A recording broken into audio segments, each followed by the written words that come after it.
Vous allez nous parler de Ligue 2. Avec des matchs qui se sont joués hier. Et tout d'abord, le match de Tours face à Arles-Avignon. Et une victoire 4-2. Et grâce à cet homme, regardez-le, souvenez-vous de son nom. Il s'appelle Olivier Giroud.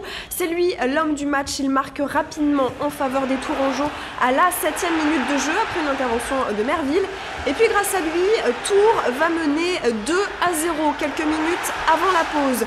André Ayew permettra tout de même aux Arlésiens de retourner au vestiaire avec un seul but de retard. Et en deuxième période, Arles revient à hauteur de Tours avec cette réalisation, vous allez la voir, de Benjamin Psaume qui va remettre Arles à niveau de partout. Mais le buteur providentiel de la soirée, Giroud, remet ça par deux fois. Il signe le quadruplé à 22 ans. L'attaquant s'est offert une soirée de rêve. Cet ancien joueur de Grenoble devient le meilleur buteur de la Ligue 2 avec 6 réalisations au compteur. On l'écoute. C'est très bien pour moi, c'est très bien surtout pour l'équipe avant tout.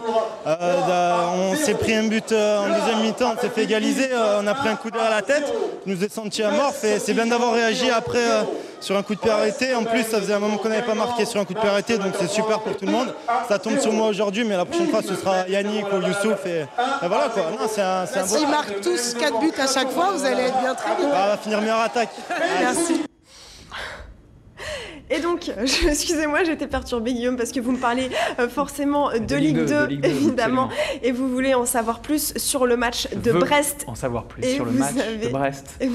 Vous avez raison, puisque Brest a battu Guingamp 2-2 à domicile. Brest s'offre le derby breton grâce à Benoît Lezoimier, milieu et ancien canet. Et puis ensuite, Nolan Roux, attaquant de 21 ans, meilleur buteur du club pour les Guingampais. Il s'agit du 4e match sans victoire. Regardez les autres résultats de cette soirée de Ligue 2 avec une 4e défaite de la saison pour les Strasbourgeois qui se retrouvent lanterne rouge au classement. Nantes prend provisoirement la tête après son nul 1-1 hier à Bastia. Même score entre Angers et Sedan ainsi qu'entre Nîmes et Laval, sans oublier le succès de Vannes face à Châteauroux et puis à suivre lundi le dernier match de la journée avec Caen Ajaccio. C'est que je ne suis pas le seul à apprécier la Ligue 2 puisque Maëva Chublin qui vous fait face adore également la Ligue 2. Je le sais. Je ne suis pas le seul, mais on va parler de Ligue 1. Comme je la comprends. On monte en gamme. On monte en gamme. Alors le gros choc c'est le PSG qui reçoit Lyon, mais il y a des matchs ce samedi. Voilà, on ne va pas être trop pressé puisqu'on a quand même des grosses équipes à suivre aujourd'hui. Ça commence à 19h, regardez le programme. Bordeaux se déplace à Boulogne-sur-Mer, Grenoble accueille Rennes, Lorient affronte Nancy, Saint-Etienne reçoit Auxerre et Sochaux joue face à Valenciennes. Et puis on n'oublie pas donc les 3 derbys à 21h. Marseille accueille Montpellier et avant ça, on suivra Lens-Lille et Nice-Monaco. Regardez quelques images des Niçois puisqu'on suivra de près ce derby de la Côte d'Azur. Monaco n'a pas encore pris un seul point en déplacement et du côté niçois, le président Maurice Cohen a mis Didier Olé-Nicole sous pression. L'entraîneur a lui-même mis son groupe devant ses responsabilités. Si on ne donne pas tout, c'est que quelque part, il nous manque des qualités morales de sportifs de haut niveau. Écoutez le coach.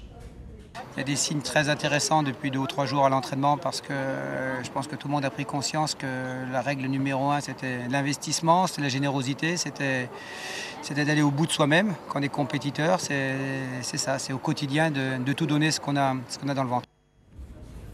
Et on va parler de Lionel Messi, Superbe Guillaume, Messi. puisque vous l'adorez. Je pense que Maëva aussi est très fan de Lionel Messi qui prolonge son contrat jusqu'en 2016 avec le FC Barcelone, l'attaquant argentin qui a signé donc une prolongation de 2 ans. Le club catalan ne précise pas en revanche l'augmentation de salaire dont va bénéficier Léo Messi. Et puis on termine rapidement avec le programme du Top 14 puisqu'on va suivre des matchs aujourd'hui. Un match a été reporté hier, c'est Bayonne-Montpellier qui devrait se jouer demain. Et puis aujourd'hui, on suit à 14h30 Albi Clermont, Stade Français Bourgoin et à 16h25 Brive Biarritz.